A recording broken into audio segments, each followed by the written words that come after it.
Salam Bapak Ibu yang dikasihi oleh Tuhan. Pada siang hari ini kita akan mendengarkan firman Tuhan. Namun sebelum itu saya mengajak kita untuk menghadap Tuhan di dalam doa. Kita berdoa. Terima kasih Tuhan atas kebaikan kemurahan-Mu, sehingga sampai saat ini kami masih ada sebagaimana kami ada. Itu hanya oleh karena anugerah-Mu bagi hidup kami. Saat ini kami akan belajar daripada kebenaran firman-Mu. Engkau urapi kami dengan kuasa-Mu, sehingga kebenaran yang kami baca dan kami merenungkannya, biarlah itu boleh menjadi bagian di dalam hidup kami, sehingga kami berjalan sesuai dengan apa yang Engkau mau. Hamba yang terbatas ini biarlah Engkau pakai dengan kuasa-Mu, sehingga apa yang hamba sampaikan bukan berasal daripada mulut bibir hamba, tapi biar itu berasal daripada Allah sendiri, dan boleh menguatkan kami, dan lewat itu Engkau dimuliakan. Kami serahkan waktu kami ke depan ke dalam tangan-Mu. Hanya di dalam nama Yesus Tuhan kami berdoa. Haleluya. Amin. Bapak Ibu Saudara yang dikasihi oleh Tuhan, pada siang hari ini kita akan membaca kebenaran firman Tuhan dari surat Paulus kepada jemaat di Roma, pasal yang kelima, ayat yang ketiga sampai ayat yang kelima. Firman Tuhan berkata, "Dan bukan hanya itu saja, kita malah bermegah juga dalam kesengsaraan kita, karena kita tahu bahwa kesengsaraan itu menimbulkan ketekunan, dan ketekunan menimbulkan tahan uji, dan tahan uji menimbulkan pengharapan, dan pengharapan tidak mengecewakan, karena kasih Allah telah dicurahkan di dalam hati kita oleh Roh Kudus yang telah dikaruniakan kepada kita." Demikian pembacaan firman Tuhan pada pagi hari ini. Pagi hari ini saya akan memberikan judul kepada kita adalah penderitaan yang bernilai. Setelah Rasul Paulus menjelaskan akibat dari pembenaran itu, yaitu damai sejahtera, di dalam ayat yang pertama sampai ayat yang kedua, maka ia melanjutkan hasil dari pembenaran, yaitu kesengsaraan. Ini mengingatkan kita bahwa setelah kita dibenarkan melalui iman, kita tetap harus menderita aniaya oleh karena namanya. Pada pasal 5 ayat yang ketiga, Paulus mengatakan, "Dan bukan hanya itu saja, kita malah bermegah juga dalam kesengsaraan kita, karena kita tahu bahwa kesengsaraan itu menimbulkan ketekunan." Di ayat ini kata "dan bukan hanya itu saja" menunjukkan bahwa selain menerima damai sejahtera dari Allah, kita yang sudah dibenarkan melalui iman juga menerima hal yang lain, yaitu kesengsaraan.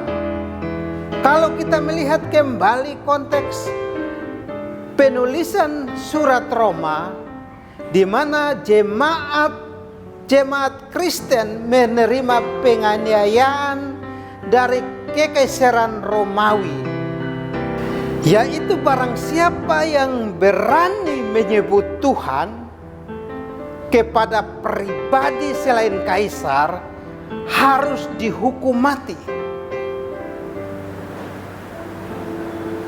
Maka dalam konteks ini Paulus menghibur jemaat Roma agar mereka juga bermegah di dalam kesengsaraan selain menerima damai sejahtera dari Allah setelah dibenarkan melalui iman. Lalu kata bermegah berarti bersukacita. Ini adalah suatu paradoks yang diajarkan Rasul Paulus. Bahkan sebagian pemimpin gereja saat ini berkata kepada jemaatnya yang lagi menderita dengan mengatakan bahwa kalau mereka percaya semua penderitaan pasti hilang. Paulus menghibur jemaat Roma bukan dengan meniadakan realita, tetapi memaparkan realita dari perspektif kedaulatan Allah. Paulus mengajarkan bahwa dalam penderitaan jemaat Roma harus bersukacita. Apa yang Paulus ajarkan sama seperti yang Kristus ajarkan di dalam khotbah di bukit, di mana Kristus berkata, berbahagialah orang yang dianiaya oleh sebab kebenaran, karena merekalah yang empunya kerajaan sorga. Kata berbahagia dalam bahasa asli memiliki arti diberkatilah. Ketika menghadapi penderitaan, orang dunia seringkali bersungut-sungut.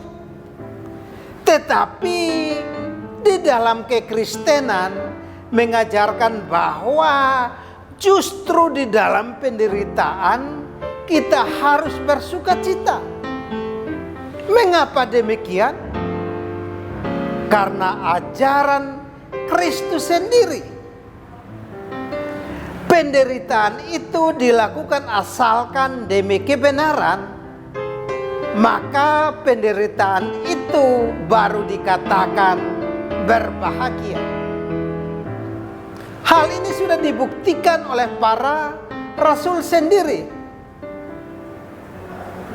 Kalau kita baca di dalam Kisah Para Rasul pasal yang kelima ayat 41.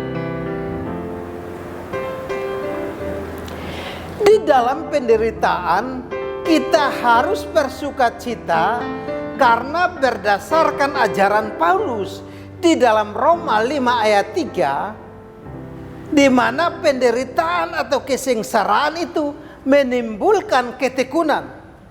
Kata ketekunan dalam bahasa aslinya berarti kesabaran.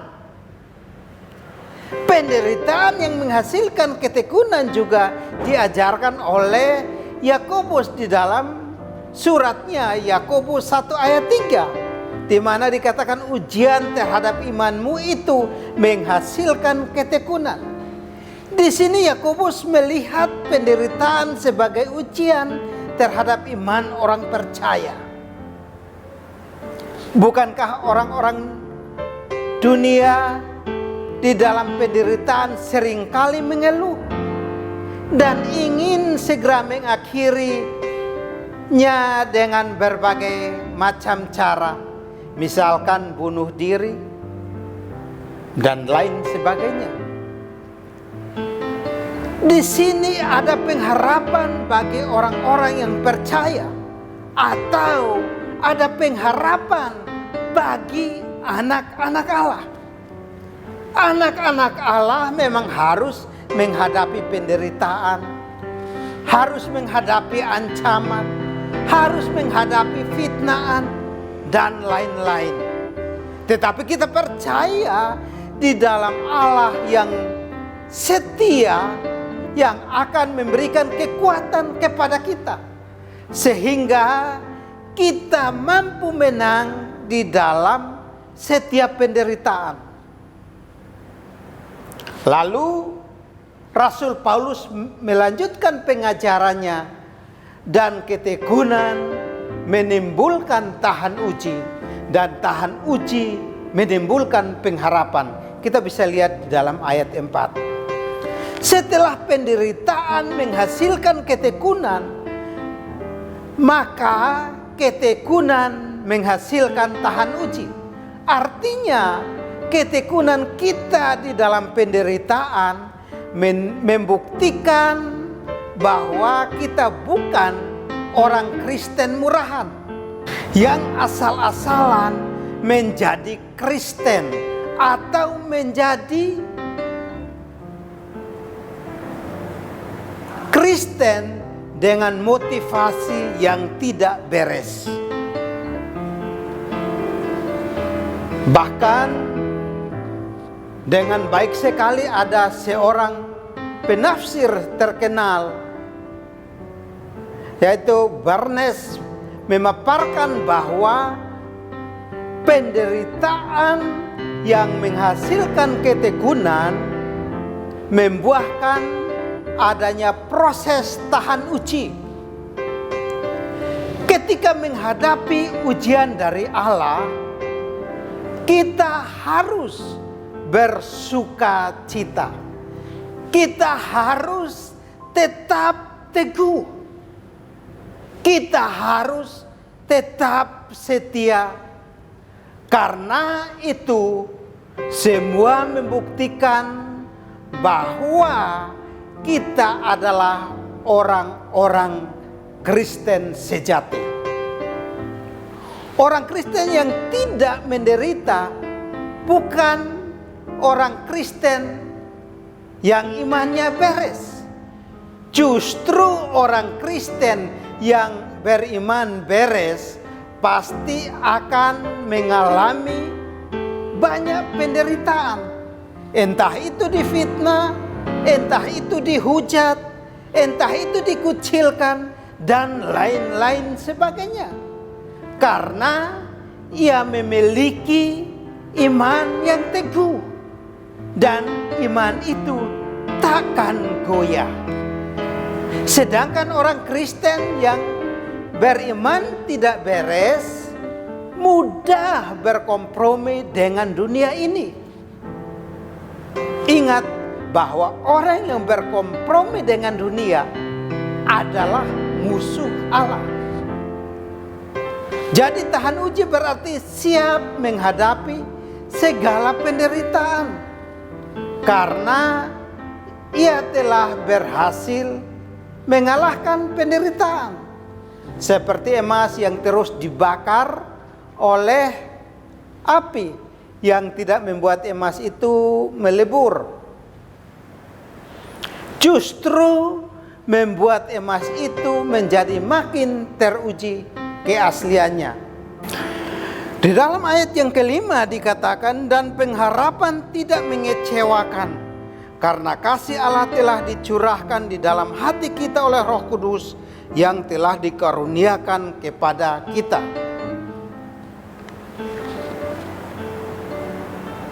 Kita bisa memiliki pengharapan kepada Allah di dalam penderitaan, karena ada dua alasan yang dipaparkan oleh Rasul Paulus. Pertama, karena ada kasih Allah. Penganiayaan, fitnah, kesengsaraan, dan segala bentuknya bukan wujud kebencian Allah atau kutukan Allah, seperti yang diajarkan oleh beberapa gereja Kristen kontemporer yang pro dengan teologi kemakmuran.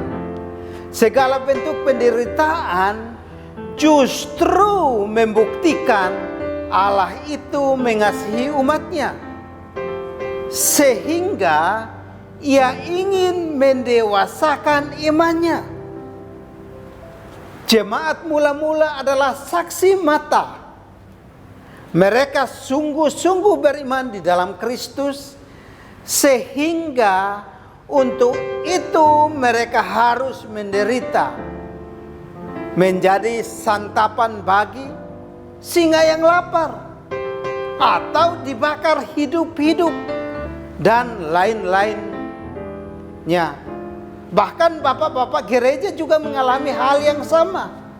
Contoh saja Martin Luther, seorang reformator gereja, juga mengalami penderitaan yaitu dibuang dari gereja Katolik karena dianggap membangkang.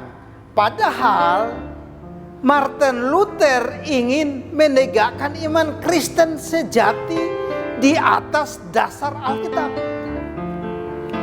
Orang Kristen yang sungguh-sungguh mengajarkan firman Tuhan dan kebenaran pasti dibuang dan diasingkan dari dunia ini, karena sejujurnya tidak dapat lagi menerima ajaran yang sehat.